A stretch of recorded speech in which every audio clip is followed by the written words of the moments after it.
Roberto Aspiazu, presidente de la Cámara de Energía del Ecuador. Roberto, bienvenido a Punto de Orden. ¿Cuál es tu análisis de la crisis energética que sufre el país? ¿Cómo llegamos a este punto tan crítico? Gracias por la entrevista. Es un problema estructural, no coyuntural, hay que entenderlo de esa manera. El modelo del Sistema Nacional de Electricidad es demasiado estatista y burocrático. Depende de las inversiones que se realicen por medio del presupuesto general del Estado para incrementar la generación y también capacidades de transmisión, distribución y comercialización.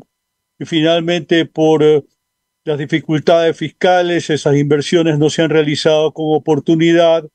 Estamos dependiendo mucho del recurso hídrico para la generación. El año pasado fue el 85% del total, promediando 2023 para tener una referencia, y desde luego, el momento que no tenemos agua, todo el sistema empieza a tener problemas y en este momento está en vías de colapso, en el sentido de que esta semana hemos tenido interrupciones, apagones equivalentes al 30% de la energía que estamos requiriendo.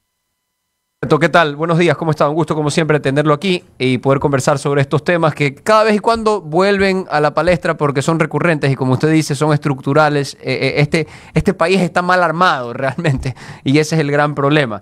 A ver, en el tema eléctrico, ya las voces de la izquierda que hoy en día están nuevamente vociferando que mantener al Estado como propietario de los sectores estratégicos y mantener este monopolio natural que llaman con sus eufemismos de siempre va a hacer que el status quo se mantenga.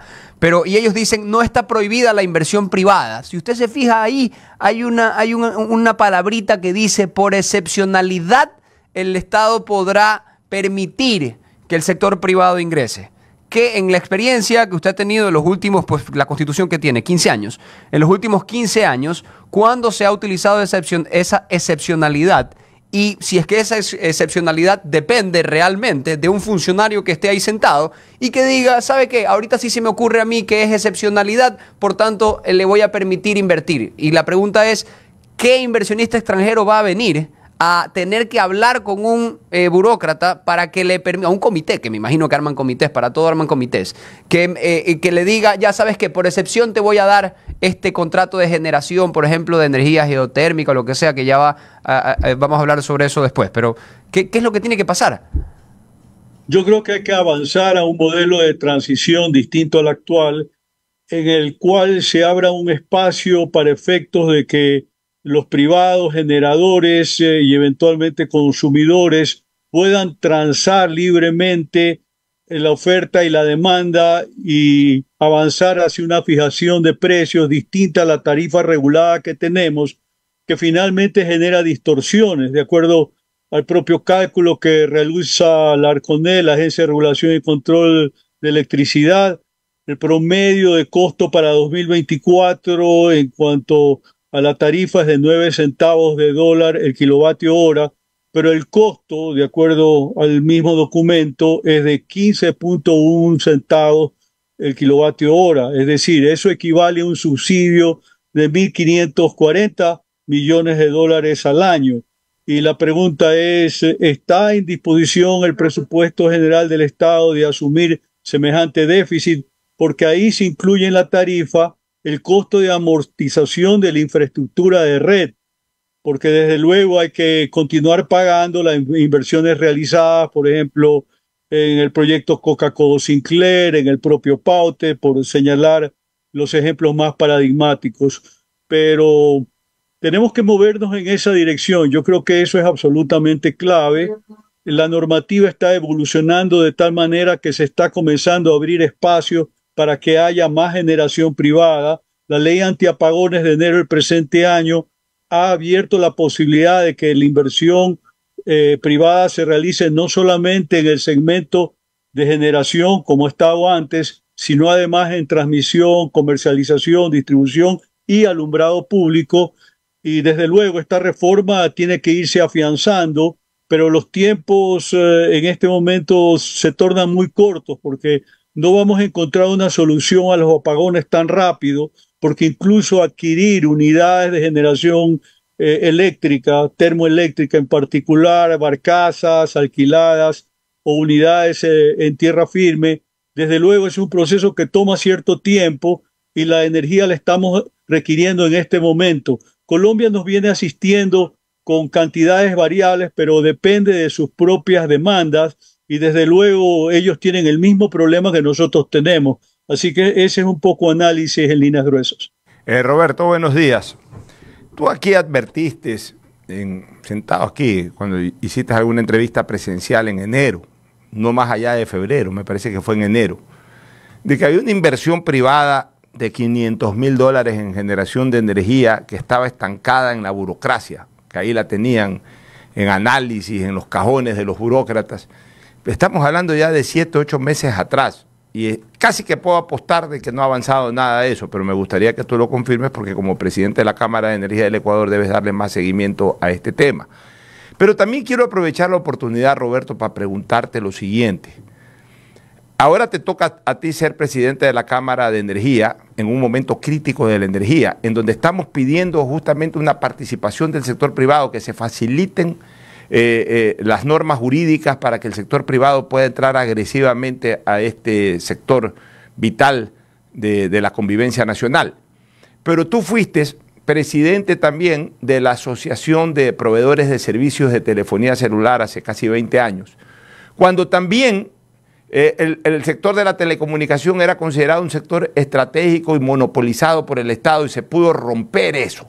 Entonces, eres la persona ideal para comentarnos cómo se pudo hacer en esa oportunidad para que las telecomunicaciones puedan ser brindadas por el sector privado. Y hoy tenemos dos grandes empresas de telecomunicaciones que dan ese servicio, hoy y en ese tiempo también.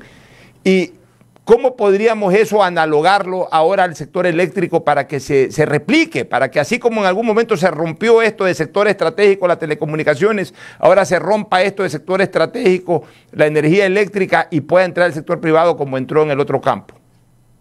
Curiosamente, el único sector estratégico que está abierto a esta excepcionalidad que prescribe la Constitución de Montecristi es telecomunicaciones, por la reforma que se hizo durante el gobierno de Gustavo Noboa en la ley Trole 1, que fue la misma que dolarizó en marzo de ese año, es decir, del año 2000.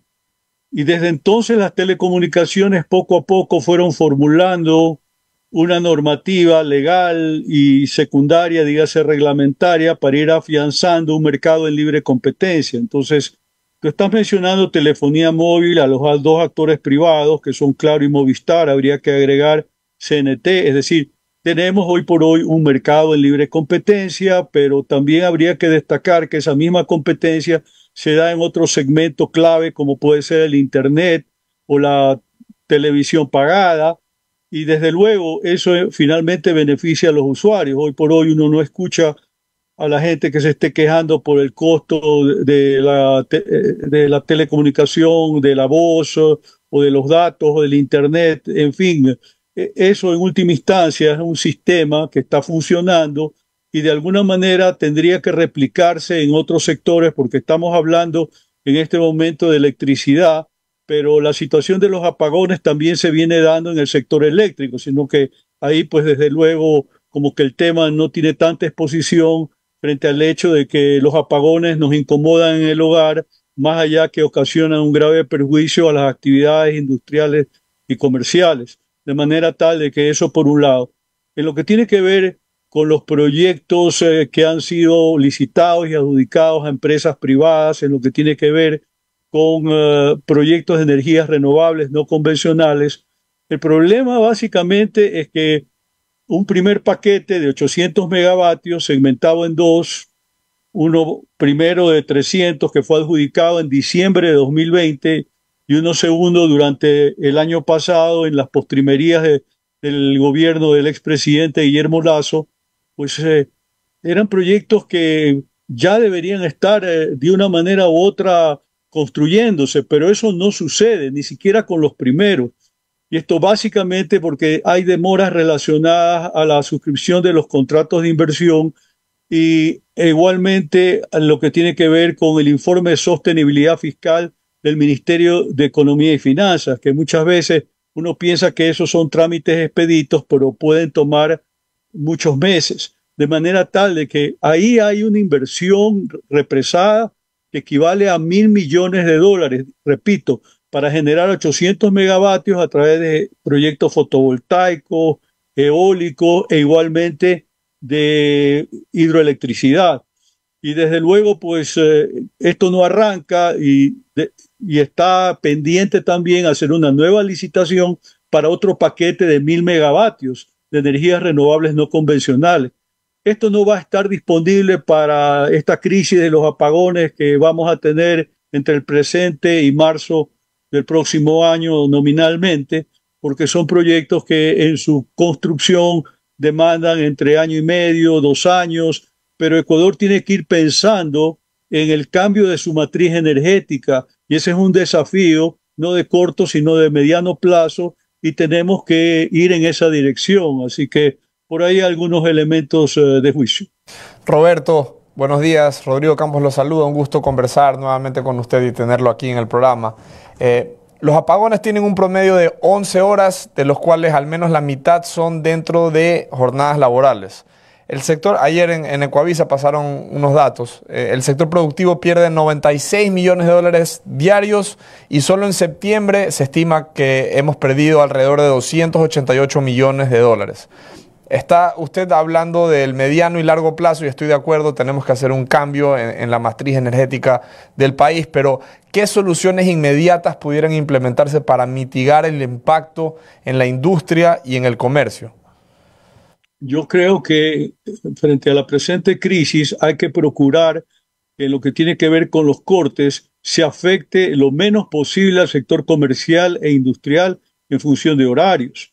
Pero hay que tener presente que hay industrias que funcionan 24 horas y en este momento están con cortes de 9, 10 horas y sin duda la caída de la producción industrial está en el orden del 30% en este momento y es una preocupación mayor. Yo quiero reiterar, este es un problema que no lo vamos a resolver de un momento a otro, es decir, este rato de la generación emergente para suplir el déficit de los 1.080 megavatios. Lo único que tenemos es la barcaza de CarPower, que ayer ha estado con dificultades y ha generado solamente el 12% de su capacidad, básicamente por un problema logístico que no le llegó oportunamente el fuel oil. Ahora se está contratando otras 2 barcazas más, pero inclusive las instalaciones más rápidas en tierra van a demorar hasta finales de noviembre y los paquetes que se van a contratar posteriormente para llegar a la cifra que ha indicado el gobierno, que va a contratar un total de 1.420 megavatios, mucho de eso solamente va a estar entregable hacia abril del presente año, es decir, ya prácticamente no va a servir para este periodo de estiaje que ha empezado y que se prolongaría hasta marzo.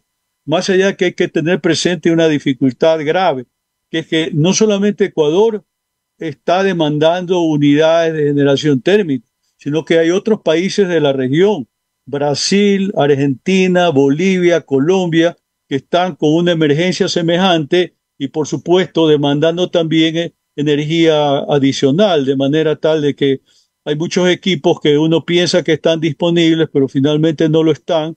Y en estos concursos que se vienen haciendo, se exige que sea maquinaria nueva o con garantía de fábrica. Entonces, esto también de modo propio supone otra limitación. Entonces, es importante tener todos estos elementos de juicio para llegar a las conclusiones que caben. Roberto, el gobierno ha dicho que va a terminar, porque ya ha llegado a un acuerdo con la empresa constructora, que va a terminar Toachi Pilatón. Toachi Pilatón Eso me parece muy bien. Es una pero ahí se va a tener en el primer semestre o primer trimestre del próximo año, depende de los avances, una generación en el orden de 210 megavatios que son muy importantes. Hay que tener presente también el problema de Termomachala, que está requiriendo de mayor cantidad de gas natural como combustible. Una de las ofertas que se está haciendo para la barcaza contempla la posibilidad de generación con gas natural y también hay la oferta de procurar abastecer a Termomachala para que logre activar al menos 160 megavatios adicionales. Entonces, la crisis nos obliga a nosotros en este momento a ser muy imaginativos. Yo creo que a nivel de gobierno se está actuando con responsabilidad hasta donde se puede. Están totalmente desbordados, pero creo que están tratando de ordenar las cosas de una manera tal que nos brinden una salida, pero desde luego no va a ser el mejor de los escenarios. O sea, yo no veo que de esto vayamos a salir de una manera inmediata, como muchos piensan que esto puede darse, porque sencillamente no se va a dar. Roberto, si Toachi Pilatón es hidroeléctrica y no hay agua, ¿cómo va a comenzar a generar? Claro, pero evidentemente uno tiene la expectativa de que en algún momento el clima cambie, el régimen hidrológico normal se estabilice y con eso tengamos generación de energía eléctrica. Yo quiero recordar que el año pasado Ecuador generó el 85% de su demanda con las unidades de generación hidroeléctrica. Y eso un poco es lo que nos ha descolocado porque hemos descuidado el parque termoeléctrico. Nominalmente tenemos 1.560 megavatios disponibles, pero como no hemos realizado el mantenimiento oportuno y hay también el problema de las unidades en cuanto tiene que ver con la obsolescencia, el 30% de ese parque no está disponible durante este periodo de emergencia. Entonces, todo viene sumando y complicando la situación que estamos atravesando, en resumidas cuentas. Gracias, el análisis, la opinión de Roberto Aspiazu, presidente de la Cámara de Energía de Ecuador. Buenos días, Roberto.